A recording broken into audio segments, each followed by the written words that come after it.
오늘 예레미야 33장 1절부터 3절까지 말씀을 통해서 크고 비밀한 일을 보기 원한다면 이라고 하는 제목으로 함께 말씀을 나누겠습니다. 우리가 인생을 살다 보면 내 힘으로는 도저히 벗어날 수 없다라고 하는, 어떻게 보면 벼랑 끝에 서 보신 적이 있으십니까? 모든 분들이 그런 경험들이 다 있으실 겁니다. 손발이 묶인 것 같고 아무리 애를 써도 사방이 막혀 있어서 숨조차 쉬기 힘든 그런 순간들은 다 미국 이민 생활하다 보면 다 경험이 다 있을 겁니다. 오늘 우리가 펼친 그 성경의 주인공이 예레미야인데요. 예레미야 선지자도 딱 그런 상황에 처해 있다라고 오늘 말씀에서는 1절에서 그렇게 말씀을 하고 있습니다. 1절 시작을 하면서 이렇게 이야기합니다. 예레미야가 아직 시위대 뜰에 갇혀 있을 때라고 이야기합니다. 여기서 우리가 집중해서 볼 단어는 갇혀 있다라고 하는 의미입니다.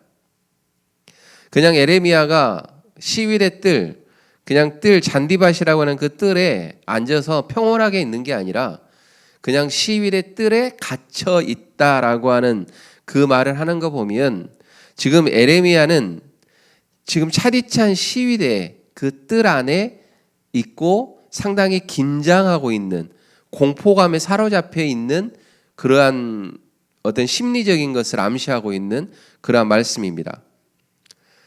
왜냐하면 역사적으로 보면은요, 지금 바벨론의 군대가 예루살렘을 겹겹이 둘러싸고 옥죄해 오는 절망적인 때입니다.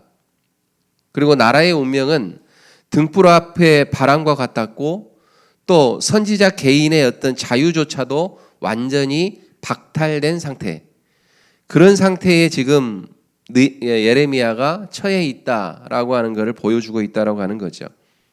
그리고 아무것도 할 수 없는 무력함, 그리고 내일을 기약할 수 없는 불안감, 이 모든 것들이 지금 예레미야 앞에 놓여 있다라고 하는 것을 1절에서는 갇혀 있다라고 하는 단어 속에 다 포함하고 있습니다.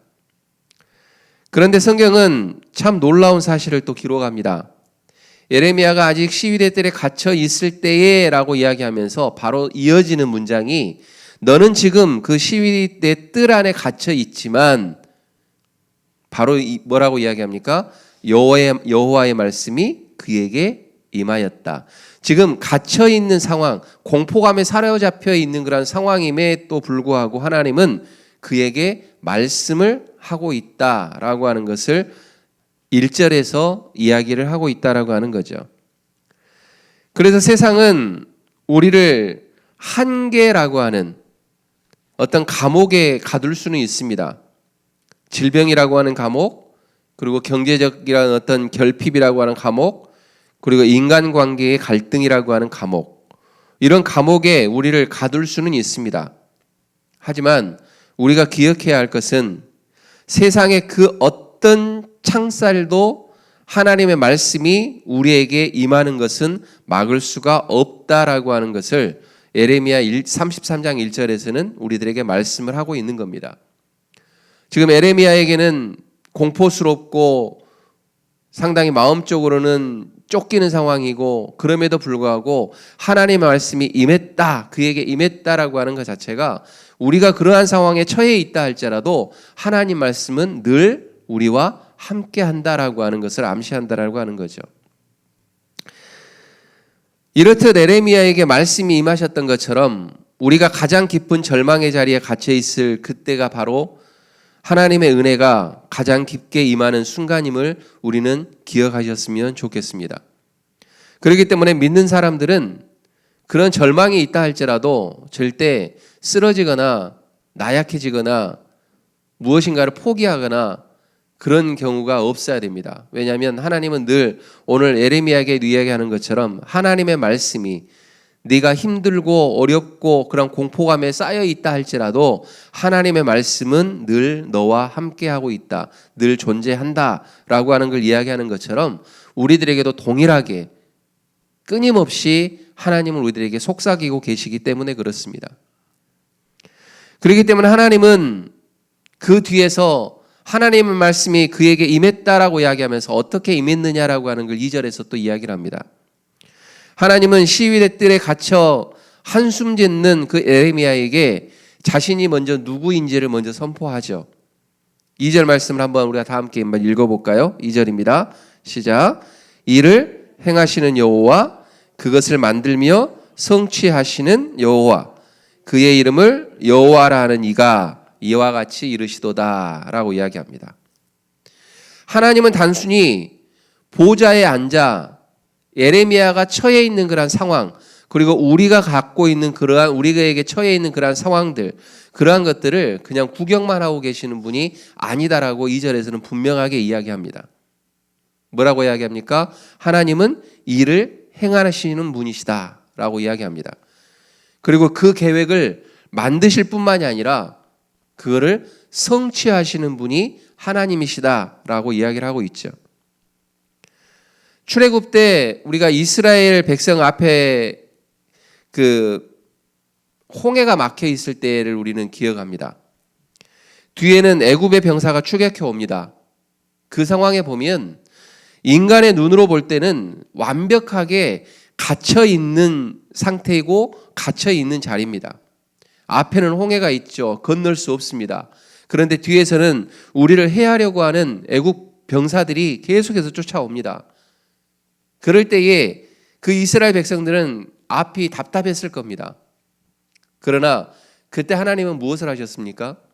그때 하나님은 바다 밑바닥에 아무도 생각지 못했던 길을 내셨고, 그리고 홍해가 갈라짐으로 인해서 그 길이 그들에게 보여짐으로 그 길을 건널 수가 있었습니다. 사람이 보기에는 끝이었지만 일을 만드시고 성취하시는 하나님께서는 늘 새로운 시작을 준비하고 있다라고 하는 겁니다. 사랑하는 성도 여러분, 지금 우리 성도님들의 삶은 어떠하십니까? 혹시 막혀 있다고 생각하면서 답답하고 어떻게 보면 공포감에 사로잡혀 있고 한치 앞을 모르는 내일 내가 어떻게 할지 모르는 그러한 답답함 속에서 살아가고 계십니까? 그리고 내 힘으로는 도저히 답이 나오지 않아서 밤잠을 설치면서 계시는 분들이 혹시 계시지는 않습니까? 눈을 들어 만물을 창조하시고 또 역사를 경영하시는 여호와 하나님을 바라보시기를 주님의 이름으로 축원드립니다. 하나님은 분명하게 말씀하십니다. 너희들은 알지 못하지만 너희들의 삶 가운데, 너희들의 인생 가운데 이미 내가 새로운 길을 열었고 이제 그 길을 걸어갈 수 있도록 내가 말씀을 통해서 너희들에게 알려주겠다라고 말씀을 하고 있는 우리 하나님을 의지하시는 우리 모두가 되었으면 좋겠습니다. 내 상황은 갇혀 있을지라도 나를 향한 하나님의 선한 계획은 지금도 쉼없이 작동하고 있음을 믿으시는 우리 성도님들이 다 되시기를 주님의 이름으로 다시 한번 축원드립니다. 그렇다면 이제 이 일을 행하시는 그 하나님께서 갇혀있는 에레미야와 우리 모두에게 요구하시는 반응이 있어요. 나는 이렇게 일을 하고 계획하고 그거를 완성해 나가는데 내가 하는데 그러면 그건 나 혼자 하고 너는 가만히 있어 라고 하나님은 우리들에게 이야기하지 않는다라는 겁니다. 한번 3절 말씀을 한번 볼까요? 3절 말씀을 다 함께 우리가 외우기도 하고요. 우리가 머릿속에 다 있는 말씀이에요. 그죠? 우리가 에레미야 33장 3절 그러면 어렸을 때부터 쭉 외워왔던 말씀입니다. 한번 다 함께 한번 읽어볼까요? 읽습니다. 시작. 너는 내게 부르짖으라. 내가 내게 응답하겠고 내가 알지 못하는 크고 은밀한 일을 내게 보이리라. 할렐루야. 하나님은 내 입으로 시위대 내 힘으로 시위대 뜰의 담장을 넘어가라라고 에레미야에게 이야기하지 않았습니다. 지혜를 짜내서 바벨론 군대를 물리칠 꾀를 내어서 그들에게 맞서서 싸워라 라고 하나님은 에레미야에게 이야기하지도 않았습니다. 에레미야에게 요구한 것, 그리고 우리들에게 요구한 것, 그건 단 한 가지입니다. 그게 뭡니까? 너는 내게 부르짖으라. 따라서 한번 해볼까요? 너는 내게 부르짖으라. 누가 누구에게 명령한 겁니까? 하나님이 에레미야에게, 그리고 하나님이 우리에게 명령하는 그러한 음성입니다. 여기서 부르짖으라라고 하는 것은요, 절박함에서 나오는 단정 깊은 곳의 어떤 부르짖음, 그리고 하나님만을 향한 전적인 의지함에 대한 기도를 이야기하는 겁니다. 우리가 기도할 때 통성으로 기도하면서 목소리를 높여라 라고 하는 그런 부르짖음이 아니에요. 여기에서 부르짖음은 하나님만을 내가 전적으로 의지하고 전적으로 신뢰하기 때문에 하나님, 내 사정을 아시죠? 내 마음 아시죠? 내 상황을 아시죠? 라고 하나님 앞에 부르짖는 그러한 기도입니다. 그래서 성경에서 가장 깊은 수렁에 갇혔던 사람을 우리가 기억하죠. 누굽니까? 바로 요나입니다. 하나님의 낯을 피하려다가 물고기 뱃속으로 들어갑니다.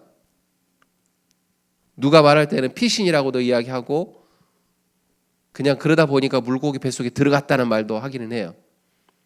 근데 요나의 상황을 보면 이 세상에서 가장 어둡고 답답한 감옥에 갇힌 상황을 표현하기 위해서 요나가 물고기 뱃속에 들어갔다라고 이야기하는 겁니다.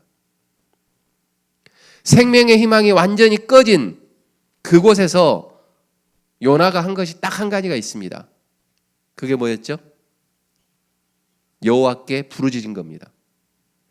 요나 2장 2절 말씀에서는 이렇게 이야기합니다. 내가 받음으로 말미암아 여호와께 부르짖었더니 주께서 내게 응답하셨고 내가 음부의 속에서 부르짖었더니 주께서 내 음성을 들으셨다라고 요나는 고백을 합니다. 요나가 물고기 뱃속에서 부르짖으면서 기도할 때에 하나님은 어떻게 하셨습니까? 그를 육지에 토해내게 하셨고 그리고 구원의 크고 비밀한 일을 행하시는 것들을 우리는 볼 수가 있었습니다. 물고기 뱃속도 그리고 에레미야에게 처해 있는 그 시위대의 뜰도 기도의 소리를 막을 수는 없습니다. 더 나아가서 우리에게 처해 있는 그러한 상황들, 우리에게 처해 있는 답답하고 암담하고 하는 그러한 환경들, 그러한 것들은 우리가 하나님 앞에 나와 기도할 때에 그 기도의 소리를 절대 막을 수가 없다라고 하는 겁니다. 사랑하는 성도 여러분, 우리가 기도할 때 일어나는 역사는요, 단순히 내가 원하는 그러한 소원이 이루어지는 것에 그쳐서는 안 됩니다. 하나님은 내가 알지 못하는 크고 은밀한 비밀의 일을 보여주겠다라고 약속하셨습니다. 우리의 좁은 식견으로는 예루살렘의 어떤 멸망과 패배만 보여지지만 하나님은 에레미야의 기도 너머에서 생겨나는 새로운 언약의 완성, 바로 예수 그리스도를 통한 온 인류의 구원의 크고 비밀한 계획을 준비하고 계셨다라고 하는 것을 우리는 기억해야 합니다. 그렇기 때문에 우리가 갇힌 그 환경 속에서도 눈물로 부르짖을 때 하나님은 우리의 작은 생각을 뛰어넘는 하나님의 거대한 선하심, 그리고 거대한 그 뜻, 그것을 비춰주시고 더 나아가서는 우리가 예상했던 것보다 훨씬 더 완벽하고 아름다운 길을 우리들에게 열어주신다라고 하는 것을 믿고 살아가시는 우리 모든 성도님들이 다 되셨으면 좋겠습니다. 이제 말씀을 정리하겠습니다. 혹시 오늘 우리 성도님들을 가두고 있는 어떤 시위대 뜰이 어디입니까? 지금 예레미야는 시위대 뜰이라고 하는 것을 지정해서 나는 거기에 갇혀 있다라고 이야기하지만 우리는 지금 어디의 뜰에 갇혀 있습니까? 어떻게 보면 풀리지 않는 어떤 자녀 문제, 아직 뭐 자녀들의 어떤 다 성장을 했지만 성장을 했어도 늘 걱정되는 게 부모의 마음이잖아요.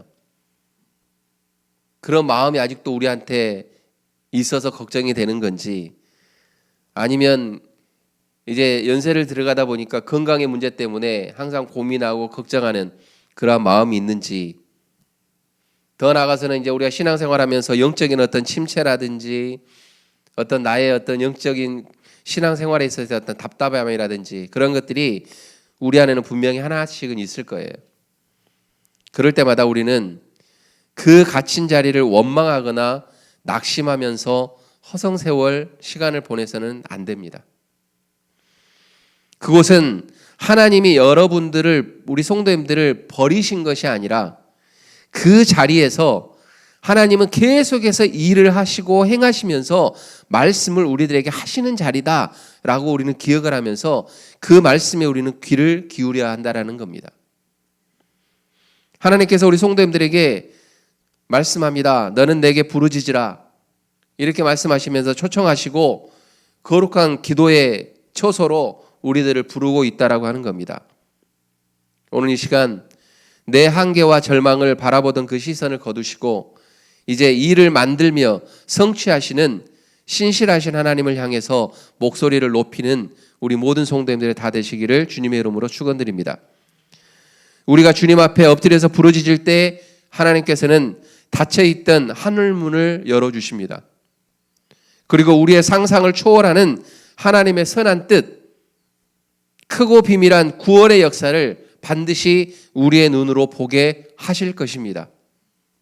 이 신실하신 약속의 말씀을 붙들고 오늘 또 기도로 승리하시고 그리고 하나님의 크고 비밀한 일을 경험하는 우리 모든 성도님들이 다 되셔서 복된 성도님들의 하루하루의 삶이 하나님 앞에 기쁨이 되어지는 그러한 삶으로 이어지시기를 주님의 이름으로 축원드립니다. 기도하겠습니다.